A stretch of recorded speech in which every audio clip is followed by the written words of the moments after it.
اللهم صل على محمد وآل محمد. Bismillahirrahmanirrahim. En el nombre de Dios, el clemente, el misericordioso, la paz de Dios sea con todos sus profetas, desde Adán hasta Muhammad, salawatullah wa salamu alayhim ajma'in. Venimos hablando acerca de la milagrosidad del Corán. En la anterior lección estuvimos hablando de un punto acerca de la milagrosidad del Corán, que es el balaga o la elocuencia del Corán. Ahora hay dos o tres puntos más que vamos a tocar. Uno es el tema del estatus de analfabeto del profeta, en el sentido que no, según aparecen algunas narraciones, y el mismo Corán habla de este fenómeno, de que el profeta no leía ni escribía. O por lo menos lo que se sabe es que no estudió y que no aprendió ninguna ciencia ni la escritura con nadie. Ahora hay una discusión después entre los sabios, que si escribía, no escribía, leía, no leía, es otro tema, pero lo que aparece, digamos, por lo menos explícitamente en el Corán, es que él no leía y no escribía. Ahora, tenía capacidad para hacerlo y no lo hacía, es un tema que después se discute en ciencias coránicas, que quizás después lo hablemos en algún momento.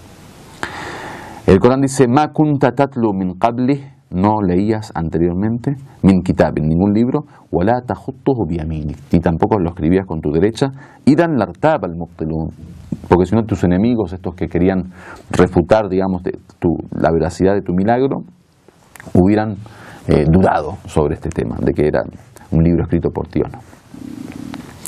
El tercer punto es la homogeneidad del Corán.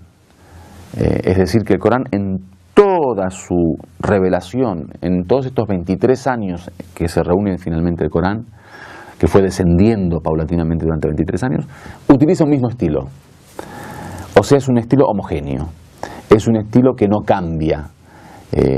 Y ustedes saben muy bien que si fuera un libro humano, o sea, escrito por un ser humano, uno a veces de año a año cambia su pensamiento, cambia su estructura de pensamiento, digamos, muchas veces cambia sus convicciones y sus creencias, muchas veces cambia su conocimiento, que lo que uno sabe a los 40 años es diferente a lo que sabe a los 50 años, diferente a lo que sabe a los 60 años. A veces cambia su estilo, porque la experiencia de escribir obviamente le da a uno más efectividad en el estilo. Entonces, en el Corán vemos la misma forma, el mismo estilo, la misma grandeza, el mismo tipo de contenido, la misma, digamos, manera de tratar con la realidad, y eso habla obviamente de que la no existencia de las diferencias temporales, espaciales, psicológicas del autor, hablan de que es un autor no humano. Generalmente se dice que en lo que escribe el autor se manifiestan muchos de sus estados psicológicos, de sus estados anímicos, emocionales, sentimentales, de pensamiento, culturales. Si uno sigue a un escritor, por ejemplo, durante 30, 40, como estos grandes escritores que tienen desde los 20 años comienzan a escribir, y muchos de ellos desde los 15 años, y mueren a los 80 y mueren escribiendo, como Borges, por ejemplo. Si ustedes leen el primer libro, los primeros libros de Borges, Jorge Luis Borges, y disculpen que hable de Borges porque soy argentino, los primeros libros de Borges, y lo comparan con los libros de la mitad de la vida literaria de Borges, con los últimos, van a encontrar muchísima diferencia. Lo mismo ocurre a nivel científico. Las investigaciones de un científico joven, cuando recién comienza con la actividad y la disciplina científica, totalmente diferente a los descubrimientos y a la forma de tratar el tema después de 30, 40, 50 años. O sea, es normal que en la obra literaria de alguien, de un autor, o en la bibliografía que aparece, en la vida de un hombre que durante 20, 30, 40 años escribe, vaya a haber diferencias, aunque sean anímicas. Supongamos que no, de nivel no, es un superdotado y tiene un nivel elevadísimo desde el comienzo, pero anímicamente, lo mínimo que tiene que haber cuestiones anímicas. Ustedes agarren, los que tienen hijos sabrán, especialmente hijas mujeres, agarren una agenda o un diario íntimo de una hija y vean lo que escribe. Un día feliz, contenta porque vi, me regalaron, me hicieron, me dieron. Otro día triste porque no me miró, porque no me saludó, porque no. otro día con ganas de estudiar tal cosa, el otro día con ganas de estudiar otra cosa, un día con ganas de vivir en su país, otro día con ganas de vivir en otro país, un día ama a su madre, al otro día odia a su madre, es normal. Entonces, esos cambios y esas diferencias no se ven en el Corán. La cuarta dimensión de la milagrosidad del Corán es lo que habla del ghaib, del mundo del oculto, o lo que habla acerca del futuro.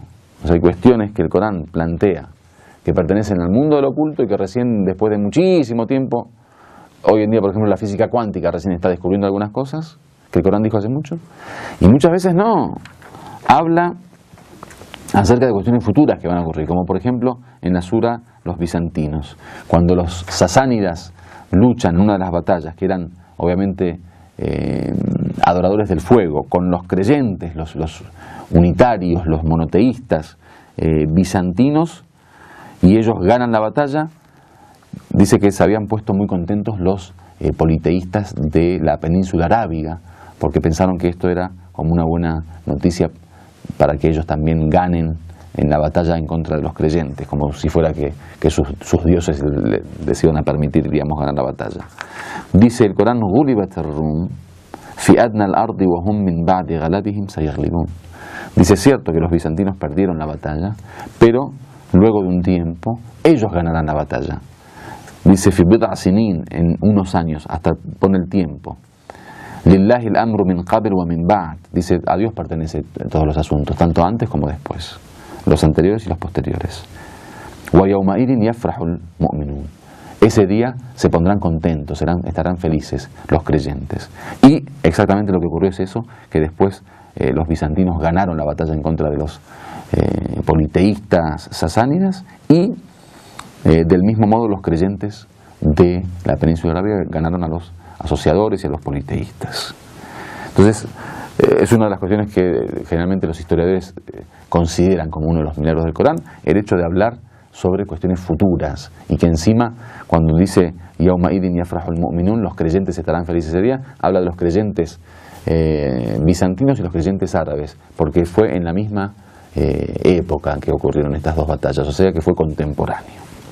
Finalmente están las noticias, o digamos los anuncios de cuestiones que tienen que ver con misterios o secretos del universo, y que muchas veces era imposible poder descubrir eso en aquel momento, hace 1400 años, y con el pasar del tiempo la ciencia lo ha descubierto. Como por ejemplo cuando habla el Corán de la ley de la gravedad, o por ejemplo habla del movimiento de la Tierra, o de la ovalidad de la Tierra, o habla de las distintas etapas por las que pasa el feto en el vientre de la madre, o por ejemplo el tema de la parejidad, o sea que todas las criaturas han sido creadas en parejas, que eso lo habla el Islam hace 1400 años.